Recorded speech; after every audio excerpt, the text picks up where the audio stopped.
നമ്മുടെ കൊല്ലം ജില്ലയിൽ സ്ഥിതി ചെയ്യുന്ന IRL ഇന്ത്യ ലിമിറ്റഡ്, ഇത് മുൻപ് അറിയപ്പെട്ടിരുന്നത് ഇന്ത്യൻ റയർ എർത്ത് ലിമിറ്റഡ് എന്നായിരുന്നു. അപ്പോൾ അത് ഇപ്പോൾ നിലവിൽ IRL ഇന്ത്യ ലിമിറ്റഡ് ആണ്. അപ്പോൾ ഇതിലേക്കുള്ള ചില വേക്കൻസികൾ വന്നിട്ടുണ്ട്. ഇപ്പോൾ ഇതിലേക്ക് നിങ്ങൾക്ക് ITI ഡിപ്ലോമ ഗ്രാജുവേഷനൊക്കെ കഴിഞ്ഞവർക്ക് ഇതിലേക്ക് അപ്ലൈ ചെയ്യാം. അപ്പോൾ എങ്ങനെയാണ് നമ്മൾ അപ്ലൈ ചെയ്യേണ്ടത് തുടങ്ങിയിട്ടുള്ള കാര്യങ്ങളും എങ്ങനെയാണ് ഇതിലേക്കുള്ള സെലക്ഷൻ കാര്യങ്ങളൊക്കെ പറയുന്നുണ്ട്. അപ്പോൾ നിങ്ങൾ ദയവായിട്ട് നമ്മുടെ വീഡിയോ ഇഷ്ടപ്പെട്ടാൽ ലൈക്ക് ചെയ്യുക. ജസ്റ്റ് നിങ്ങളൊരു ക്ലിക്ക് തന്നാൽ മതി. ജസ്റ്റ് നിങ്ങളൊന്ന് ക്ലിക്ക് ചെയ്താൽ നമുക്ക് കിട്ടുന്ന വലിയൊരു അംഗീകാരമാണ്. അപ്പോൾ അതുകൊണ്ട് ജസ്റ്റ് നിങ്ങൾ ലൈക്ക് ചെയ്യുക. അതുപോലെ നിങ്ങളുടെ വിലയേറിയ അഭിപ്രായങ്ങൾ നിങ്ങൾ കമൻറ്റ് ചെയ്യുക. നിങ്ങളുടെ ക്വാളിഫിക്കേഷൻ എന്താ ജസ്റ്റ് ഒന്ന് നിങ്ങൾ കമൻറ്റ് ചെയ്യുക. അപ്പോൾ അതിനനുസരിച്ചൊക്കെ നമുക്ക് വീഡിയോസൊക്കെ ചെയ്യാൻ പറ്റും. നമ്മുടെ വീഡിയോസൊക്കെ കറക്റ്റ് ആളുകളിലേക്കാണ് എത്തുന്നതെന്നൊക്കെ അറിയാൻ പറ്റും. അപ്പോൾ എല്ലാ വീഡിയോസിൻ്റെ നിങ്ങളുടെ ക്വാളിഫിക്കേഷൻ കാണുന്നത് വാച്ച് ചെയ്യുന്ന ജസ്റ്റ് ഒന്ന് കമൻറ്റ് ചെയ്യാനൊക്കെ നിങ്ങൾ ശ്രമിക്കാം.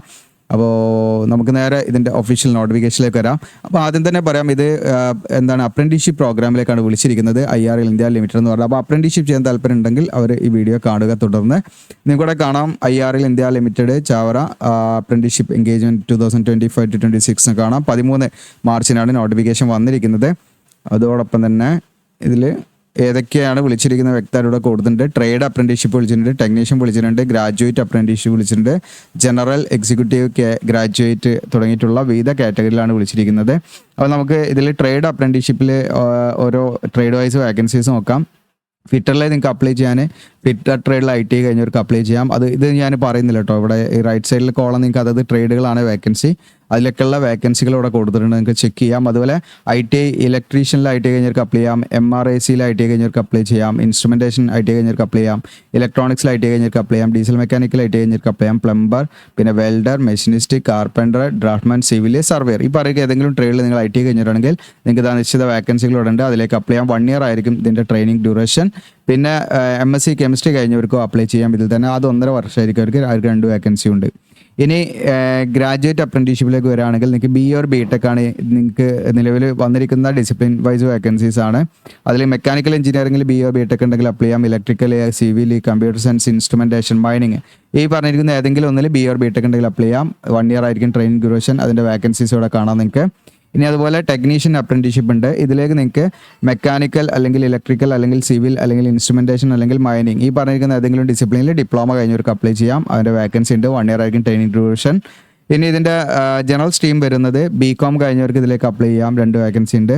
അതുപോലെ BA അല്ലെങ്കിൽ BBA അല്ലെങ്കിൽ BSc കഴിഞ്ഞവർക്ക് ഇതിലേക്ക് അപ്ലൈ ചെയ്യാം. 5 വേക്കൻസി ഉണ്ട്. BSc ജിയോളജി കഴിഞ്ഞവർക്ക് അപ്ലൈ ചെയ്യാം.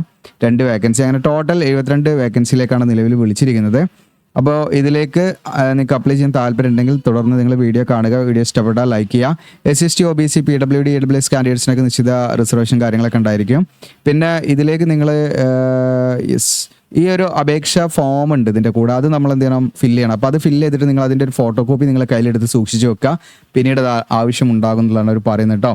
അത് പ്രത്യേകം ശ്രദ്ധിക്കുക. പിന്നെ അതോടൊപ്പം തന്നെ ഡിസ്റ്റൻസ് അല്ലെങ്കിൽ നിങ്ങൾ പാർട്ട് ടൈം ആയിട്ടോ നിങ്ങൾ കറസ്പോണ്ടൻസ് ആയിട്ടൊക്കെ നിങ്ങൾ പഠിച്ചവരാണെങ്കിൽ അങ്ങനെയുള്ളവർക്കൊന്നും ഇതിലേക്ക് എന്ത് ചെയ്യാം, അപ്ലൈ ചെയ്യാൻ പറ്റില്ല കേട്ടോ. ഓക്കെ, അല്ല എലിജിബിൾ അല്ല. അതുപോലെ ഓൾറെഡി അപ്രന്റീസ് ചെയ്തുകൊണ്ടിരിക്കുന്നവരോ അല്ലെങ്കിൽ ചെയ്ത് കഴിഞ്ഞവരോ ആയിട്ടുള്ള ഉദ്യോഗാർത്ഥികൾക്കും ഇതിലേക്ക് അപ്ലൈ ചെയ്യാൻ പറ്റില്ല. അതോടൊപ്പം തന്നെ ഇതിലേക്ക് ഏജ് ലിമിറ്റ് വരുന്നത് മിനിമം 18 മാക്സിമം 25 ആണ്. എന്നാൽ OBC ആണെങ്കിൽ 28 വയസ്സ് വരെയും, SC/ST ആണെങ്കിൽ 30 വയസ്സ് വരെയും, PWD ആണെങ്കിൽ 10 വർഷം വരെ ഏജ് റിലാക്സേഷൻ ഉണ്ടായിരിക്കും. പിന്നെ ഇതിലേക്ക് ഒരു ഉദ്യോഗാർത്ഥിക്ക് ഏതെങ്കിലും ഒരു ട്രേഡിലേക്ക് അപ്ലൈ ചെയ്യാൻ പറ്റുമെന്നുള്ളത് പ്രത്യേകം ശ്രദ്ധിക്കുക. സെലക്ഷൻ മെത്തേഡ് എന്ന് പറഞ്ഞാൽ എക്സാമോ കാര്യങ്ങളൊന്നുമില്ല. നിങ്ങളുടെ അപേക്ഷ നിങ്ങൾ സമർപ്പിച്ച് കഴിഞ്ഞാൽ അതെല്ലാം ഓക്കെ ആണെങ്കിൽ നിങ്ങളുടെ മെറിറ്റ് അടിസ്ഥാനത്തിൽ, അതായത് നിങ്ങളുടെ മാർക്ക്, ഇപ്പോൾ ITI വെച്ചിട്ടുള്ള ക്വാളിഫിക്കേഷൻ ആണെങ്കിൽ ITIൻ്റെ മാർക്ക് നോക്കും, ഡിപ്ലോമ വെച്ചുള്ളതാണെങ്കിൽ ഡിപ്ലോമയുടെ മാർക്ക്, ഗ്രാജുവേഷൻ ആണെങ്കിൽ ഗ്രാജുവേഷൻ്റെ മാർക്ക്. അപ്പോൾ ഏറ്റവും കൂടുതൽ മാർക്ക് കിട്ടിയവരെയാണ് അവർ ഷോർട്ട് ലിസ്റ്റ് ചെയ്യപ്പെടുക. ഷോർട്ട് ലിസ്റ്റ് ചെയ്യപ്പെട്ടവർക്ക് നേരെ ഡോക്യുമെൻറ്റ് വെരിഫിക്കേഷൻ ഉണ്ടാകുക. ഓക്കെ, അപ്പം നമ്മൾ ഇവിടെ സെലക്ഷൻ്റെ ഭാഗമായിട്ട് അവിടെ ഒരു പ്രയോറിറ്റി കൊടുക്കുന്നുണ്ട് അവർ. അത് പ്രയോറിറ്റി എന്ന് പറഞ്ഞാൽ ഇവിടെ നിങ്ങൾക്ക് കാണാം. ആദ്യത്തെ പ്രയോറിറ്റി അവർ കൊടുക്കുന്നത് ലാൻഡ് എഫക്റ്റഡ് കാറ്റഗറി എന്ന് പറയും. അതായത് ഈ പറയുന്ന IRLുമായി ബന്ധപ്പെട്ട് സ്ഥലമെടുത്ത, അവരുടെ പാർപ്പിടമായിരുന്ന സ്ഥലങ്ങളെടുത്ത അങ്ങനെയുള്ള ഉദ്യോഗാർത്ഥികളുണ്ട്. അതൊക്കെ വളരെ റയർ ആയിരിക്കും. അങ്ങനെയുള്ളവരുണ്ടെങ്കിൽ ഈ ക്വാളിഫൈഡ് ആണെങ്കിൽ അവരെ പരിഗണിക്കും. ഇനി അതില്ലെങ്കിൽ ഇതിൻ്റെ പെരിഫറൽ പോർഷൻ, അതായത് 10 കിലോമീറ്റർ ചുറ്റളവ്, അതായത് ഈ പറയുന്ന IRLൻ്റെ ബൗണ്ടറിയുമായി ബന്ധപ്പെട്ട് 10 കിലോമീറ്റർ ചുറ്റളവുള്ള ഉദ്യോഗാർത്ഥികളായിരിക്കും രണ്ടാമത് അവർ പരിഗണിക്കുക. ദെൻ അതിലും ഉദ്യോഗാർത്ഥികളില്ലെങ്കിൽ മൂന്നാമത്തെ പരിഗണന എന്ന് പറഞ്ഞാൽ വാർഡ് ഓഫ് സെർവിങ് എംപ്ലോയീസ് ആണ്. അവിടെ നിലവിൽ വർക്ക് ചെയ്യുന്നവരുടെ മക്കളൊക്കെ ഉണ്ട്. അപ്പോൾ അതൊക്കെ വളരെ കുറവായിരിക്കും. നിങ്ങൾ അപ്ലൈ ചെയ്യാതിരിക്കേണ്ട, അവർക്കായിരിക്കും മുൻഗണന എന്ന് വിചാരിച്ചിട്ട്. പിന്നെ കൊല്ലം ഡിസ്ട്രിക്റ്റിലുള്ളവർക്ക് മുൻഗണന ഉണ്ടാവും. പിന്നെ ഇതൊക്കെ മാർക്ക് ബേസ് ഇതൊക്കെ നോക്കൂട്ടോ അതിൽ. പിന്നെ ബിലോങ് ടു കേരള സ്റ്റേറ്റ് ആണ്.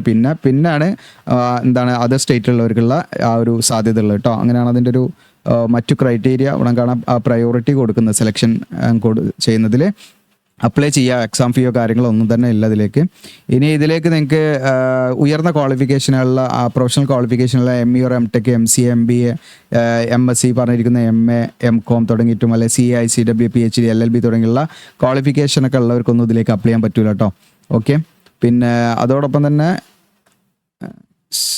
ഡോക്യുമെൻറ്റ് വെരിഫിക്കേഷൻ ആണ് നിങ്ങളെ വിളിക്കുക മെറിറ്റ് ലിസ്റ്റിൽ ഉൾപ്പെട്ട് കഴിഞ്ഞാൽ. അപ്പോൾ നിങ്ങൾ ഒറിജിനൽ ഡോക്യുമെൻറ്റ്സും ഒരു copy self attest photo copy നിങ്ങളെ കയ്യിലുണ്ടായിരിക്കണം, എല്ലാം തെളിയിക്കുന്നതിനുള്ള. ഇനി എങ്ങനെയാണ് ഇതിലേക്ക് അപ്ലൈ ചെയ്യേണ്ടതെന്ന് വെച്ചാൽ ആദ്യം നിങ്ങൾ ചെയ്യേണ്ടത് ഈ പറയുന്ന നിങ്ങൾക്കിവിടെ കാണാൻ പറ്റും, അതായത് നിങ്ങൾ എലിജിബിൾ ആണെങ്കിൽ, അതായത് ട്രേഡ് അപ്രൻറ്റീഷിപ്പിലേക്കും അതായത് ഈ പറയുന്ന വൊക്കേഷണൽ അപ്രൻറ്റീഷിപ്പ്, അത് നമ്മൾ ITI കഴിഞ്ഞ ഉദ്യോഗാർത്ഥികളാണെങ്കിൽ അവരെന്ത് ചെയ്യാന്ന് വെച്ചാൽ ഈ ഒരു പോർട്ടലും കാണാം, അതായത് നാപ്സ് ആണ്. ആ നാപ്സിൻ്റെ ലിങ്ക് ഞാൻ തരാം. ITI കഴിഞ്ഞവർക്ക് ഫെമിലിയർ ആയിരിക്കും നാപ്സ്. NAPS അവർ രജിസ്റ്റർ ചെയ്തിരിക്കണം കേട്ടോ. ഓക്കെ. ആ രജിസ്ട്രേഷൻ നമ്പർ നമ്മൾ അപ്ലിക്കേഷൻ ഫോമിൽ ഫില്ല് ചെയ്യേണ്ടതായിട്ടുണ്ട്. അപ്ലിക്കേഷൻ ഫോമൊക്കെ ഞാൻ കാണിക്കാം. ഇനി അതോടൊപ്പം തന്നെ ഈ പറയുന്ന ഗ്രാജുവേഷൻ അല്ലെങ്കിൽ ഡിപ്ലോമ അല്ലെങ്കിൽ നിങ്ങൾക്ക് BA or BTech തുടങ്ങിയിട്ടുള്ള ക്വാളിഫിക്കേഷൻ ഉള്ളവരാണെങ്കിൽ NATS അവർ രജിസ്റ്റർ ചെയ്യേണ്ടത്. അപ്പോൾ അതിൻ്റെ രജിസ്ട്രേഷൻ അവർ കംപ്ലീറ്റ് ചെയ്തിരിക്കണം. അപ്പോൾ ഇതിലേക്ക് അപ്ലൈ ചെയ്യുന്നതിന് മുൻപ് നിങ്ങൾ ആദ്യം ചെയ്യേണ്ടത്, നിങ്ങൾ ITI കഴിഞ്ഞവരാണെങ്കിൽ നാപ്സിൽ രജിസ്റ്റർ ചെയ്യണം. ഡിഗ്രി, ഡിപ്ലോമ, ഇനി എഞ്ചിനീയറിംഗ് ഗ്രാജുവേഷനുള്ള BA or BTech കഴിഞ്ഞവരാണെങ്കിൽ NATS അവർ രജിസ്റ്റർ ചെയ്യേണ്ടത്. അതിൻ്റെ കാര്യങ്ങൾ ലിങ്കൊക്കെ ഞാൻ തരാം.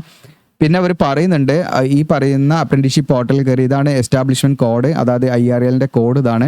ഈ കോഡ് സെർച്ച് ചെയ്തിട്ട് നമ്മൾ എന്ത് ചെയ്യണം, അത് ത്രൂ ഈ പറയുന്ന നാറ്റ്സോ അല്ലെങ്കിൽ നാപ്സ് ത്രൂ ഒന്ന് ജസ്റ്റ് നമ്മൾ ഏത് ട്രേഡിലേക്കാണ് വെച്ചാൽ ട്രേഡ് ഒന്ന് അപ്ലൈ ചെയ്യാൻ പറയുന്നുണ്ട്. പക്ഷേ ഞാനിപ്പോൾ നോക്കിയ സമയത്ത് അത് അതിൽ കാണിക്കുന്നില്ല. അപ്പോൾ നമ്മളിത് വലിയൊരു കാര്യമാക്കി എടുക്കണ്ട, അത് നിങ്ങൾ നോക്കുക കേട്ടോ. അത് വന്നിട്ടുണ്ടെങ്കിൽ നിങ്ങൾക്കത് ചെയ്യാം. അവർ അപ്ഡേറ്റ് ചെയ്യുമോ അറിയില്ല. അപ്പോൾ അങ്ങനെ ഒരു കാര്യം ഇവിടെ പറയുന്നുണ്ട്. ഓക്കെ.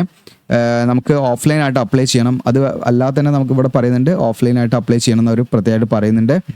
അപ്പോൾ നിങ്ങൾ ഓഫ്ലൈനായിട്ട് എന്തായാലും പെട്ടെന്ന് അപ്ലൈ ചെയ്യുക, ആദ്യം രജിസ്റ്റർ ചെയ്യുക, എന്നിട്ട് ഓഫ്ലൈനായിട്ട് അപ്ലൈ ചെയ്യുക. എന്നിട്ട് കുറച്ച് ദിവസം കഴിഞ്ഞിട്ട് അതെന്തെങ്കിലും വന്നിട്ടുണ്ടോ നോക്കുക, എന്തെങ്കിലും ഒരു അപ്ഡേഷൻ അതിൽ വന്നിട്ടുണ്ടോ, അല്ലെങ്കിൽ ജസ്റ്റ് ലാസ്റ്റ് ഒരു കൺക്ലൂഷൻ തരാം അതിൻ്റെ.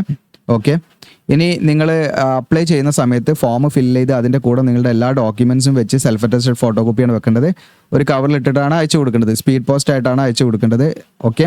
A4 സൈസ് പേപ്പറിലായിരിക്കണം നമ്മൾ ഈ പറയുന്ന ഫോമൊക്കെ ഫില്ല് ചെയ്യേണ്ടത്. അപ്പോൾ വലിയൊരു കവർ പോസ്റ്റൽ കവർ വാങ്ങുക, A4 സൈസിലുള്ള പോസ്റ്റൽ കവർ വാങ്ങിയിട്ട് അതിൻ്റെ മുകളിൽ ഞാൻ ഈ ഒരു കളറിൽ മാർക്ക് ചെയ്തില്ല, application four engagement of apprentice against notification number IRL India Limited Chavara apprenticeship കഴിഞ്ഞ് 2025-26 ആണ് ഡേറ്റഡ്. ഇതുവരെ ഈ വാചകം കംപ്ലീറ്റ് ആയിട്ട് എഴുതണം. ഇവിടെ മുതൽ കൂടെ കാണാം, ഇവിടെ മുതൽ നമ്മൾ ഇതുവരെ കംപ്ലീറ്റ് ആയിട്ട് നമ്മുടെ ഈ പറയുന്ന പോസ്റ്റൽ കവറിൻ്റെ മുകളിൽ കേട്ടോ, പോസ്റ്റൽ കവറിൻ്റെ മുകളിൽ എൻവലപ്പ് ഇല്ല, അതിൻ്റെ മുകളിൽ നമ്മൾ എഴുതണം.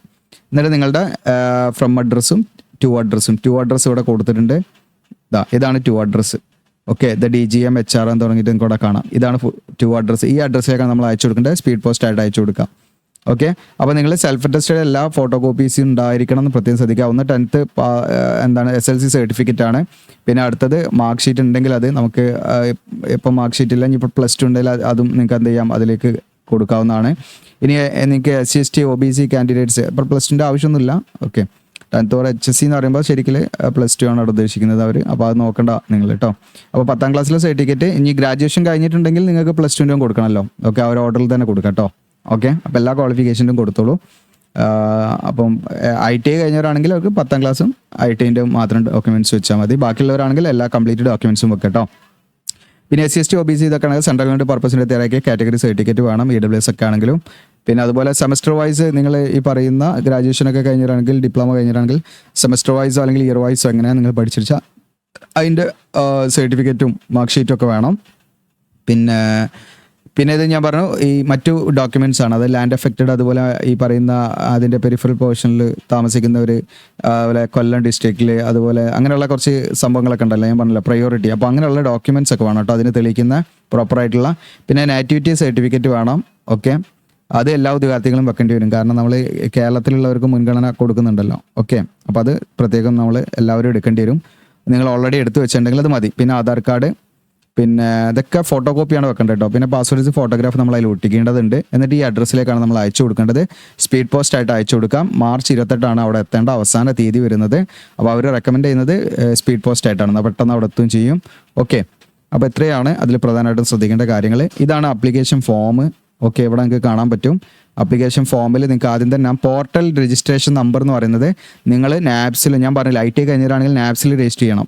അപ്പോൾ നാപ്സിൽ രജിസ്റ്റർ ചെയ്താൽ നിങ്ങൾക്ക് ഒരു രജിസ്ട്രേഷൻ നമ്പർ കിട്ടും. ആ നമ്പർ അവിടെ കൊടുക്കേണ്ടത് എൻറോൾമെൻറ്റ് നമ്പർ പറഞ്ഞിട്ട്. ഇനി NITSൽ നാറ്റ്സിൽ രജിസ്റ്റർ ചെയ്താലും ഈ ഒരു രജിസ്ട്രേഷൻ അല്ലെങ്കിൽ എൻറോൾമെൻറ്റ് നമ്പർ കിട്ടും. ആ നമ്പറാണ് ഇവിടെ കൊടുക്കേണ്ടത്. അപ്പോൾ നിങ്ങൾ ഏതിലാണോ രജിസ്റ്റർ ചെയ്തത് അതിൻ്റെ നമ്പർ ഇവിടെ കൊടുക്കണം. ഈ പോർട്ടൽ രജിസ്ട്രേഷൻ നമ്പർ ആണ്. പിന്നെ ആധാർ കാർഡിൻ്റെ നമ്പറാണ്. ഇവിടെ ഫോട്ടോ ഒട്ടിക്കുക നിങ്ങൾ പാസ്പോർട്ട് സൈസ്. പിന്നെ നിങ്ങളുടെ പേര് ഇതൊക്കെ നിങ്ങൾ ക്യാപിറ്റൽ ലെറ്ററിൽ ചെയ്താൽ വൃത്തിയിൽ A4 ഷീറ്റിലേക്ക് പ്രിൻ്റ് എടുക്കുക. എന്നിട്ട് നിങ്ങൾ ഫില്ല് ചെയ്യുക കേട്ടോ. ഇതൊക്കെ ബേസിക് ആയിട്ടുള്ള കാര്യങ്ങൾ. സ്റ്റേറ്റ് ഓഫ് ഡൊമസൈൽ കേരളത്തിൽ താമസിക്കുന്നത് കേരള കൊടുക്കാം. പിന്നെ ഡേറ്റ് ഓഫ് ബർത്ത്, പിന്നെ നിങ്ങളുടെ ഏജ്, ഈ പറയുന്ന 1/1/2025 എത്ര ഏജ് ആവുന്നുള്ള കണക്ക് കാൽക്കുലേറ്റ് ചെയ്യാം. ഇതൊക്കെ നമ്മുടെ ഈസി ടൂൾസ് ഒക്കെ ഉണ്ട്, നമ്മുടെ വെബ്സൈറ്റിൽ കയറി നിങ്ങൾക്ക് ചെയ്യാവുന്നതാണ്. പിന്നെ റിലീജിയൻ, അങ്ങനെയുള്ള കുറച്ച് കാര്യങ്ങൾ, അതൊക്കെ ബേസിക് കാര്യങ്ങളാണ്. പിന്നെ ഇമെയിൽ ID, മൊബൈൽ നമ്പറൊക്കെ പ്രോപ്പറായിട്ട് കൊടുക്കുക. പിന്നെ എഡ്യൂക്കേഷൻ ക്വാളിഫിക്കേഷൻ SSLC മുതൽ ഇങ്ങനെ ഫില്ല് ചെയ്ത് വരിക. ഓക്കെ. ഇനി നിങ്ങൾക്ക് ഇതിൽ കൊള്ളുന്നില്ലെങ്കിൽ നിങ്ങൾക്ക് എക്സ്ട്രാ ഒരു ഷീറ്റ് എടുത്തിട്ട് എന്ത് ചെയ്യാം, എഡ്യൂക്കേഷൻ ക്വാളിഫിക്കേഷൻ ഇതേപോലെ കോളം വരച്ചിട്ടും കൊടുക്കാവുന്നതാണ്. പിന്നെ നിങ്ങൾ ലാൻഡ് അഫക്റ്റഡ് ആയിട്ടുള്ള ഉദ്യോഗാർത്ഥികളാണെങ്കിൽ യെസ് കൊടുക്കുക. അവിടെ നമ്മൾ നോ കൊടുത്താൽ മതി. യെസ് എന്ന് കൊടുത്താൽ അതിൻ്റെ ഡോക്യുമെൻറ്റ്സ് അതിൻ്റെ കൂടെ വെക്കണം കേട്ടോ. അതുപോലെ തന്നെ മൈനിങ് ഏരിയയുമായി ബന്ധപ്പെട്ട് തൊട്ടടുത്ത് താമസിക്കുന്ന 10 കിലോമീറ്റർ ചുറ്റളവിൽ താമസിക്കുന്നവരാണെങ്കിൽ അവരെന്ത് ചെയ്യുക, അങ്ങനെയുള്ള ഒരു യെസ് കൊടുക്കുക, അല്ലെങ്കിൽ നമ്മളിവിടെ നോ കൊടുക്കാം. അതുപോലെ തന്നെ അവരുടെ എംപ്ലോയി ആണെങ്കിൽ, എംപ്ലോയിയുടെ മക്കളാണെങ്കിൽ അവരുടെ ആ ഒരു പ്രയോറിറ്റി ഉണ്ട് IRL വർക്ക് ചെയ്യുന്ന. അപ്പോൾ അവരുടെ പേര്, പാരൻറ്റിൻ്റെ പേര്, അവരുടെ എംപ്ലോയ്മെൻറ്റ് കാർഡ് നമ്പർ ഉണ്ടാവും, അത് കൊടുക്കണം. പിന്നെ ലാംഗ്വേജസ്, നമ്മുടെ ഏതാണ് മദർ ടങ് ഏതാണെന്ന് വെച്ചാൽ അത് കൊടുക്കാം. അതായത് ഈ പറയുന്ന മലയാളം എന്നുള്ള കൊടുക്കാൻ കേരളമാണെങ്കിൽ. ഇനി മറ്റേത് ലാംഗ്വേജസ് അറിയെങ്കിൽ അത് ഇവിടെ എഴുതി കൊടുക്കാവുന്നതാണ്. ഇതിൽ നിങ്ങൾക്ക് ഡിക്ലറേഷൻ ആണത് വായിക്കുക, പ്ലേസ്, ഡേറ്റ് ചെയ്താൽ, സിഗ്നേച്ചർ ചെയ്താൽ. ഓക്കെ. ഇപ്പോൾ ഇത്രയുമാണ് ഈ ഫോം ഫില്ല് ചെയ്യേണ്ടത്. ഇത് നമ്മൾ പോസ്റ്റലായിട്ട് അയച്ചു കൊടുക്കുക ഞാൻ പറഞ്ഞ രീതിയിൽ. ഇനി ഇതൊക്കെ ലഭിക്കുന്നതിനായിട്ട് നമ്മുടെ വീഡിയോയുടെ ഡിസ്ക്രിപ്ഷനിൽ അപ്ലൈ ചെയ്യുന്ന ലിങ്ക് ഉണ്ടാകും. അതിൽ ക്ലിക്ക് ചെയ്യുക, നിങ്ങൾ ഈ ഒരു പേജിലേക്ക് വരും. IRL അപ്രന്റീസസ് എന്ന് പറഞ്ഞിട്ട് താഴെ സ്ക്രോൾ ഡൗൺ ചെയ്യാം. ഇവിടെ നമ്മുടെ ഇൻസ്റ്റാഗ്രാമും അതുപോലെ വാട്സാപ്പ് ചാനൽ, ടെലഗ്രാം ചാനലൊക്കെ ഉണ്ട്. ഇൻസ്റ്റാഗ്രാമിൽ നിങ്ങൾ ഫോളോ ചെയ്യുക. പെട്ടെന്ന് നമുക്ക് സ്റ്റോറി അപ്ഡേഷൻസ് ഒക്കെ സ്റ്റോറിയൊക്കെ ഇടാൻ പറ്റും. താഴെ സ്ക്രോൾ ഡൗൺ ചെയ്താൽ ഇതിൽ നിങ്ങൾക്ക് ഇമ്പോർട്ടൻറ്റ് ലിങ്ക്സ് ഇവിടെ കൊടുത്തിട്ടുണ്ട്. നോട്ടിഫിക്കേഷൻ നിങ്ങൾക്ക് ഇവിടെ ഡൗൺലോഡ് ചെയ്യാൻ ഞാൻ കാണിച്ച ആപ്ലിക്കേഷൻ ഫോം എന്ന് പറഞ്ഞാലും നോട്ടിഫിക്കേഷൻ തന്നെയാണ്. നോട്ടിഫിക്കേഷനിൽ തന്നെയാണ് ആപ്ലിക്കേഷൻ ഫോമും തന്നിരിക്കുന്നത് കേട്ടോ. ഓക്കെ. പേ നമ്പർ നിങ്ങൾക്കിവിടെ കാണാം. 7 മുതൽ 8 2 പേജാണ് ആപ്ലിക്കേഷൻ ഫോം. അത് നമ്മുടെ നോട്ടിഫിക്കേഷനിൽ തന്നെ അറ്റാച്ച് ചെയ്തിരിക്കുന്നത്. അതുകൊണ്ട് ഈ ലിങ്കും അത് തന്നെയാണ്. ഇനി നാറ്റ്സ് ഞാൻ പറഞ്ഞില്ലേ, IT ഡിപ്ലോമ, അതുപോലെ degree, engineering graduation, BA or BTech ഒക്കെ കഴിഞ്ഞവരാണെങ്കിൽ ഇവിടെ നാറ്റ്സിലാണ് അവർ രജിസ്റ്റർ ചെയ്യേണ്ടത്. നിങ്ങൾ കാണാം. നാറ്റ്സ് ജസ്റ്റ് ഓപ്പൺ ആക്കി തരാം. ഇതാണ് നാറ്റ്സ്. ഓക്കെ. ഇതിൽ നിങ്ങൾ വന്നാൽ ഇവിടെ സ്റ്റുഡൻറ്റ് എന്നുള്ള ഭാഗമുണ്ട്, അത് ക്ലിക്ക് ചെയ്യാം. സ്റ്റുഡൻറ്റ് രജിസ്റ്റർ എന്ന് കൊടുക്കാം. ഓക്കെ. എന്നിട്ട് രജിസ്റ്റർ ചെയ്യണം.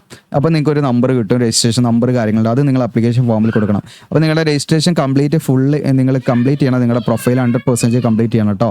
ഓക്കെ. പിന്നെ സ്റ്റൈപ്പൻ്റ് ഒക്കെ അതിലൂടെ ആയിരിക്കും കിട്ടുക. പിന്നെ നാപ്സ് ആണ്. നാപ്സ് IT കഴിഞ്ഞവരാണെങ്കിൽ നാപ്സിലാണ് ക്ലിക്ക് ചെയ്യേണ്ടത്. അത് ക്ലിക്ക് ചെയ്യുന്നത് കൊടുക്കുക. ഇതാണ് നാപ്സ്.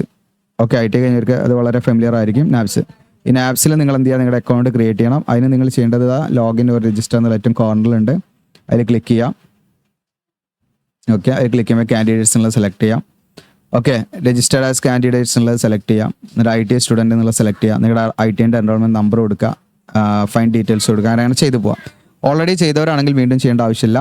എന്നതിന് ശേഷം നിങ്ങൾ എന്ത് ചെയ്യാൻ, ഇപ്പോൾ നാറ്റ്സിലാണെങ്കിൽ അപ്രന്റീഷിപ്പ് ഓപ്പർച്യൂണിറ്റീസ് ഉള്ള ഭാഗത്ത് അവിടെ ഉണ്ട്, അതിൽ ക്ലിക്ക് ചെയ്യുക. എന്നിട്ട് ഇവിടെ സെർച്ച് ചെയ്യാം. ഈ സെർച്ച് എസ്റ്റാബ്ലിഷ്മെൻറ്റ് കോഡ് വരുന്നുണ്ട്, അല്ലെങ്കിൽ IRL സെർച്ച് ചെയ്ത് നോക്കുക. ഇപ്പം നിലവിലൊന്നും വന്നിട്ടില്ല. ഞാൻ സെർച്ച് ചെയ്ത് നോക്കിയതാണ്, ഒന്നും വന്നിട്ടില്ല. അപ്പോൾ വന്നിട്ടുണ്ടെങ്കിൽ ഇത് ത്രൂ നിങ്ങൾ എന്ത് ചെയ്യണം, അപ്ലൈ ചെയ്യുക. അത് മറക്കണ്ട കേട്ടോ. നിങ്ങൾ അതിൻ്റെ ലാസ്റ്റ് ഡേറ്റ് വരെ നോക്കുക അത് വന്നിട്ടുണ്ടോ എന്നുള്ളത്. അത് വന്നിട്ടുണ്ടെങ്കിൽ ഇത് ത്രൂ നിങ്ങൾ എന്ത് ചെയ്യണം, നിങ്ങളിതിലേക്ക് അപ്ലൈ ചെയ്യണം. ഇവിടെ കണ്ടില്ല അപ്ലൈ എന്നുള്ളതുണ്ടാവും. അതേപോലെ നിങ്ങൾ IRL അടിക്കുമ്പോൾ അത് അതിൻ്റെ വേക്കൻസിയുടെ കാണിക്കും, ഉണ്ട്, അത് കൊടുക്കുക. ഇനി നമ്മൾ നാറ്റ്സിലാണെങ്കിൽ നിങ്ങളിതിൽ ലോഗിൻ ചെയ്യുക. അപ്പോൾ ഞാനിതിൽ ലോഗിൻ ചെയ്ത് വെച്ചിട്ടുണ്ട്. അപ്പോൾ ഈ ലോഗിൻ ചെയ്താൽ നമുക്ക് ഇങ്ങനെയാണ് നമ്മുടെ ഡാഷ്ബോർഡ് കാണാം, നമ്മൾ കംപ്ലീറ്റ് പ്രൊഫൈലൊക്കെ കംപ്ലീറ്റ് ചെയ്താൽ. അപ്പോൾ ഇവിടെ കാണാം അപ്ലൈ അഗെയിൻസ്റ്റ് അഡ്വർടൈസ്ഡ് വേക്കൻസീസ് എന്ന്. നമ്മൾ ഇവിടെ സെർച്ച് എന്നുള്ളടത്ത് നമുക്ക് എന്ത് ചെയ്യാം, ഇവിടെ IRL എന്നോ അല്ലെങ്കിൽ അതിൻ്റെ എസ്റ്റാബ്ലിഷ്മെൻറ്റ് കോഡ് ഞാൻ പറഞ്ഞില്ലേ E0 എന്ന് പറഞ്ഞിട്ട്, അപ്പോൾ അങ്ങനെ അത് അടിച്ചു കൊടുത്താൽ മതി. എസ്റ്റാബ്ലിഷ്മെൻറ്റ് കോഡ് ഞാൻ ഒന്നും ഇവിടെ കാണിക്കാം നിങ്ങൾക്ക്. ഇവിടെ നമ്മളോട് എവിടെ ആയിരുന്നു അത് നോക്കട്ടെ. ഇതിൽ എഡിറ്റിംഗ് ഇല്ല, അതുകൊണ്ട് എനിക്കിതൊന്നും കട്ട് ചെയ്യാൻ പറ്റില്ല. അതുകൊണ്ട് നിങ്ങൾ ദയവായിട്ട് ക്ഷമിക്കണം. ഓക്കെ. ഇതിൽ നമുക്ക് എസ്റ്റാബ്ലിഷ്മെൻറ്റ് കോഡ് അറിയാത്തവരുണ്ട് കേട്ടോ. ഞാൻ ജസ്റ്റ് നേരത്തെ പറഞ്ഞതാ, ഇതാണ് E081 എന്നാണ്. ഇതാണ് എസ്റ്റാബ്ലിഷ്മെൻറ്റ് കോഡ്. ആ ഒരു കമ്പനിയുടെ കോഡാണ്. അത് നമ്മൾ എന്ത് ചെയ്യണം, ഇവിടെ അടിച്ചു കൊടുക്കുക. ഇവിടെ ഇവിടെ അടിച്ചു കൊടുക്കുക കേട്ടോ. ഓക്കെ, ഒന്നുകിൽ IRL നിന്ന് അടിച്ചു കൊടുക്കുക. എന്നിട്ട് അത് വന്നിട്ടുണ്ടെങ്കിൽ ഇത് ത്രൂ നിങ്ങൾ അപ്ലൈ ചെയ്യണം. ഓക്കെ, മറ്റേത് നമ്മൾ എന്തായാലും ഹാർഡ് കോപ്പി നമ്മൾ പോസ്റ്റലായിട്ട് അയച്ചു കൊടുക്കണം. അതല്ലാതെ അവർ ഇതുപാട് സജസ്റ്റ് ചെയ്യുന്നുണ്ട്, ഇതിലൂടെയും എന്ത് ചെയ്യണം, അപ്ലൈ ചെയ്യണം എന്നുള്ളതെന്നാണ് പറയുന്നുണ്ട്. അതുകൊണ്ടാണ് ഇനി വന്നിട്ടില്ലേ നമ്മൾ പേടിക്കും വേണ്ട, കാരണം അതെല്ലാവർക്കും കോമൺ ആയിരിക്കും. ഓക്കെ, അതുകൊണ്ട് അവർ ചിലപ്പോൾ അത് അപ്ഡേറ്റ് ചെയ്തിട്ടില്ലെങ്കിൽ നമ്മൾ ചെയ്യേണ്ട ആവശ്യമില്ല. എന്നാൽ ഇടയ്ക്കിടയ്ക്ക് നിങ്ങളൊന്ന് കയറി നോക്കുക, അത് അപ്ഡേറ്റ് ചെയ്തിട്ടുണ്ടോ, ഉണ്ടെങ്കിൽ അത് ത്രൂ നിങ്ങൾ ചെയ്യുക, ഇല്ലെങ്കിൽ നിങ്ങളത് ചെയ്യേണ്ട ആവശ്യമില്ല. ഓക്കെ, അപ്പം ഈ പോസ്റ്റലായിട്ട് അയച്ചു കൊടുത്താൽ മതി. അപ്പോൾ ഇത്രയും കാര്യങ്ങൾ നിങ്ങൾക്ക് ഓക്കെ ആണെങ്കിൽ നമ്മുടെ ചാനൽ നിങ്ങൾ സബ്സ്ക്രൈബ് ചെയ്യുക, ഒന്ന് വീഡിയോ ദയവായിട്ടൊന്ന് ലൈക്ക് ചെയ്യുക. നിങ്ങളുടെ ജസ്റ്റ് ഒരു ക്ലിക്ക് ചെയ്താൽ മതി. നമുക്ക് കിട്ടുന്ന വലിയൊരു അംഗീകാരമാണ്, നമ്മുടെ ചാനലിന് കിട്ടുന്ന ഒരു വലിയൊരു അംഗീകാരമാണ്, നമ്മുടെ വീഡിയോസിന് കിട്ടുന്ന ഒരു സപ്പോർട്ടാണ്. അതുകൊണ്ട് ദയവായിട്ട് നിങ്ങൾ ലൈക്ക് ചെയ്യുക, നിങ്ങളുടെ വിലയേറിയ അഭിപ്രായങ്ങൾ കമൻറ്റ് ചെയ്യുക. Thank you.